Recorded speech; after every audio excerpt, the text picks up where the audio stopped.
Today we're going to show you how to install a flush mount in ceiling speaker so that it looks like this. And as you can see, we've already done this one. So our next rear speaker that we're going to do is right here. Okay, here's where we're going to install the second speaker. As you can see, when we had the house built, the builder pre-wired for 5.1 surround sound. But in doing so, they set it up for satellite speakers, and we're going to install flush mount in ceiling speakers. Right here they have a junction box which is installed that we're going to be removing that has the speaker wire in it. And one thing of caution is we have a ceiling joist stud that's running parallel here, and we have to put our speaker location a little bit to the left of that so we don't hit that ceiling stud. The first thing that we're going to do is to let you know what all materials and tools you're going to need. Obviously you're going to need a ladder so that you can get up there. This is a 6-foot ladder. And then here we have a laser level that we use so that the speaker locations are level with each other. We're going to use a box cutter to score the sheetrock to make it easier for our cut. We have a keyhole saw here that we're actually going to use to cut the drywall, pencil, and the template that we're going to use to mark the location. A stud finder just in case to make sure that there's no live wires or studs in the way. The hammer is to remove the nails of the junction box that's installed. If you don't have a junction box, then you're not going to need this. And also, if you don't have a stud there, usually this installation is going to be in between in the middle of these two ceiling joists. It's just for our application, it's not that way. And also we're going to need some wire cutters and some pliers to strip the wire.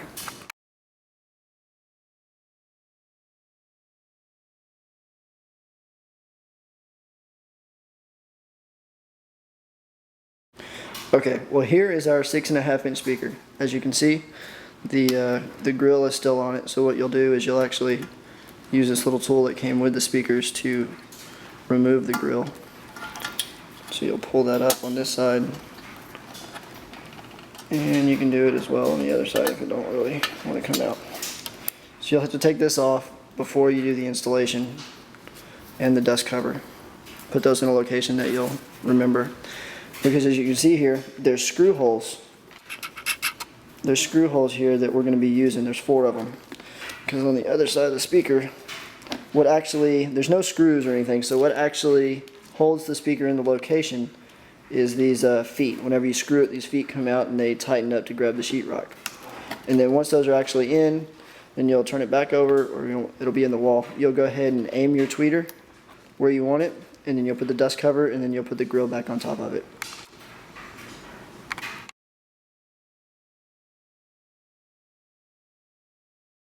Go up your ladder to your location, and usually when you buy the speakers, they'll actually come with a template, and you'll put the template up there and tape it to the wall, and then just take your pencil and trace around the outside. See here, we have a stud right here, so we have to be careful as to where we put it. And once we cut this hole out, then we'll actually use our hammer to remove this junction box in here without damaging the surrounding sheetrock. Alright, the first thing you want to do here after you have your template and everything traced out is you want to take a razor blade and score around the drywall, so that kind of makes it easier when you actually get your keyhole saw in there to make your cut.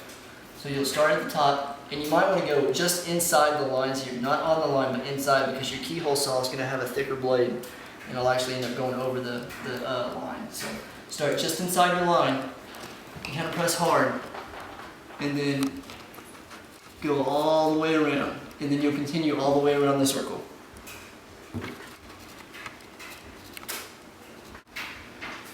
Alright, after you have everything kind of etched out with your razor blade, now it's time for you to actually take your keyhole saw and insert it into the drywall, and you're going to cut all the way around. And you kind of want to go all the way around as much as you can in one direction, and then if you have to, go back around the second time the other direction. And then one thing to know here is you might want to wear some goggles or something for your face if you're easily irritated, because it makes a lot of dust. And also the area around you kind of want to clear it out of the way, put bags down or whatever, because it does make a mess. And so what we'll do is we'll go ahead and start. We'll insert our keyhole saw, and we'll just, again, try to stay inside the lines. You can always make your hole bigger. Going back, you can make it bigger, but you can't make it smaller. So start small, play around with it. Once you get your speaker in there, then you can always shave more off. So we'll go ahead and start now.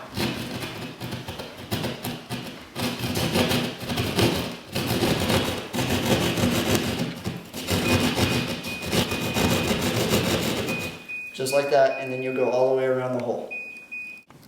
Now that you have your hole cut out, it's kind of jagged, we can go back and fix it, but we want to remove this junction box so that we can get this side over here a little bit better. So taking your hammer, and just like you would take out any other nails, you kind of just sit it in here and remove these nails so that your junction box can come out. You don't want to do it without messing up your drywall as well.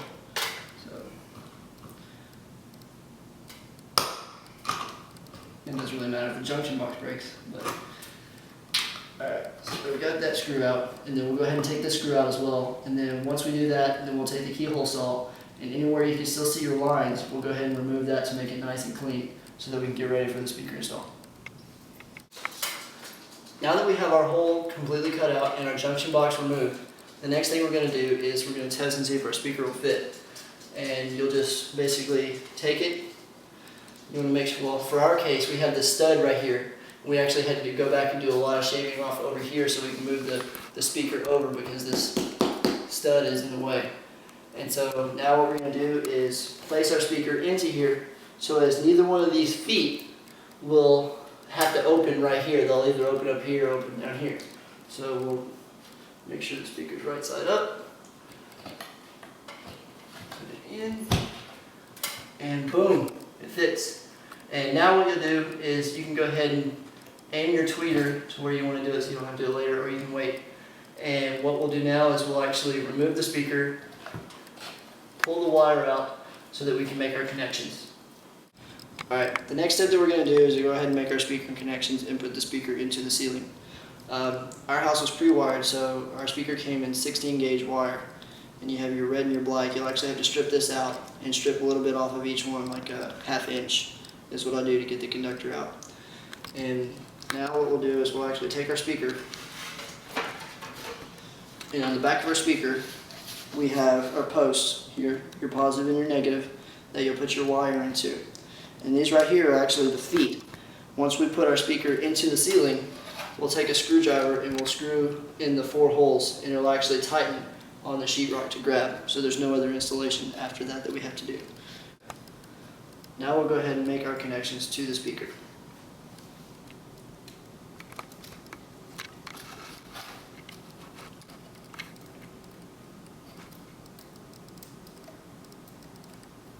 Okay, so now what we'll do is we'll have to make sure that the speaker is not going to be interfered with the stud.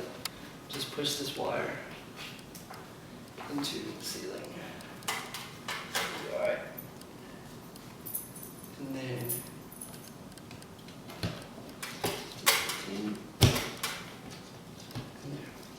now it's in. And basically all you have to do to secure it or take these 4 screws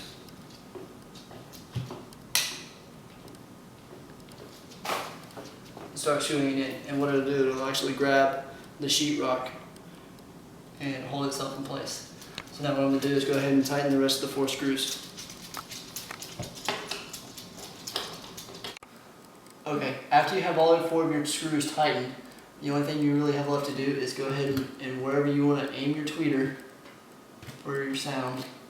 And then after that, we'll go ahead and put our grill on. Be sure you put the dust cover back into the grill before you put it back onto the speaker. And then it just pops into the speaker.